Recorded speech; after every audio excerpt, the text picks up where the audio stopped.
আজ আমি শ্রী শ্রী রামকৃষ্ণ কথামৃতের পরবর্তী অংশ পাঠ করছি। ঠাকুর ঈশ্বরচন্দ্র বিদ্যাসাগরের বাড়িতে গিয়েছেন। সিঁড়ি দিয়ে ওপরে উঠে একবারে প্রথম কামরাটিতে ঠাকুর ভক্ত সঙ্গে প্রবেশ করলেন। বিদ্যাসাগর কামরার উত্তর দিকে দক্ষিণ দিক হয়ে বসে আছেন। সম্মুখে একটা লম্বা পালিশ করা টেবিল, টেবিলের পূর্ব দিকে একখানি পেছন দিয়ে হেলান দেয়া বেঞ্চ, টেবিলের দক্ষিণ পাশে ও পশ্চিম পাশে কয়েকখানা চেয়ার। বিদ্যাসাগর দু একটি বন্ধুর সাথে কথা বলছেন। ঠাকুর প্রবেশ করার পর বিদ্যাসাগর দণ্ডায়মান হয়ে অভ্যর্থনা করলেন। ঠাকুর পশ্চিমে টেবিলের পূর্ব পাশে দাঁড়িয়ে আছেন, বাঁ হাত টেবিলের উপর, পেছনে বেঞ্চখানা। বিদ্যাসাগরকে পূর্ব পরিচিতির ন্যায় একদৃষ্টে দেখছেন ও ভাবে হাসছেন।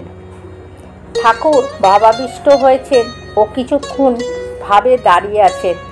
ভাব সম্বরণ করবার জন্য মধ্যে মধ্যে বলছেন, জল খাবো। দেখতে দেখতে বাড়ির ছেলে ও আত্মীয় বন্ধুরা সব এসে উপস্থিত। ঠাকুর ভাবাবিষ্ট হয়ে বেঞ্চের উপর বসিয়ে আছেন। একটি 17-18 বছরের ছেলে সেই বেঞ্চে বসিয়ে আছে।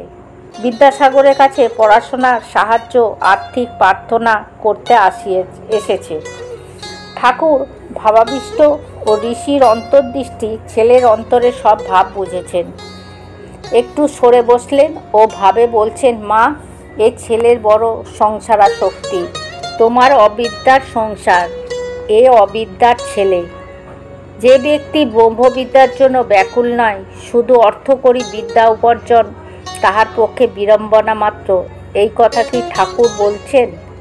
বিদ্যাসাগর ব্যস্ত হয়ে একজনকে জল আনতে বললেন ও মাস্টারকে জিজ্ঞাসা করলেন কিছু আনলে উনি খাবেন নাকি। মাস্টার বললেন, আনুন।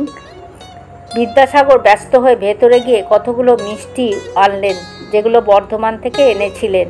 ঠাকুরকে কিছু খেতে দেয়া হলো। হাজরা ভবনা তো কিছু পেল। মাস্টারকে দিতে আসলে বিদ্যাসাগর বলল, ও তো ঘরের ছেলে, ওর জন্য আটকাবে না।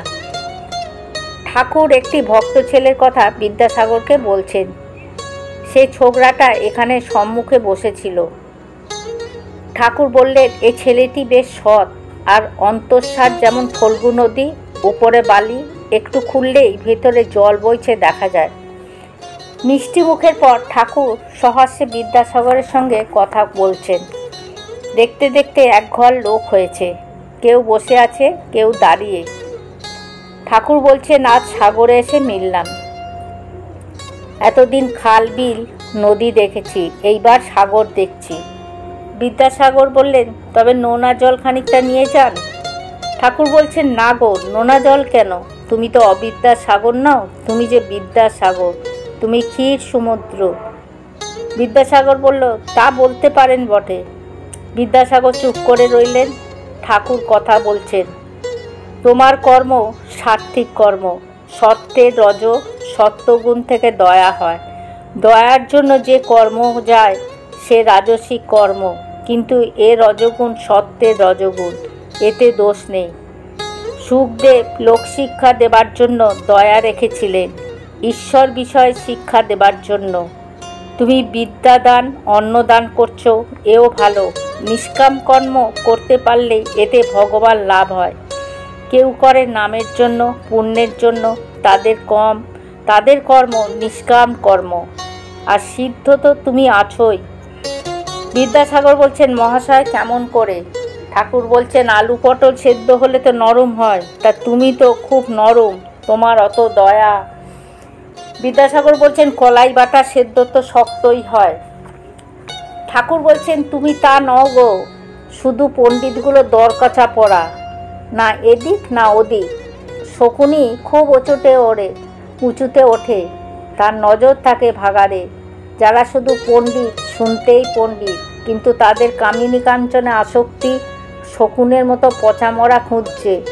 আসক্তি অবিদ্যার সংসারে, দয়া ভক্তি বৈরাগ্য বিদ্যার ঐশ্বর্য। বিদ্যাসাগর চুপ করে শুনছেন।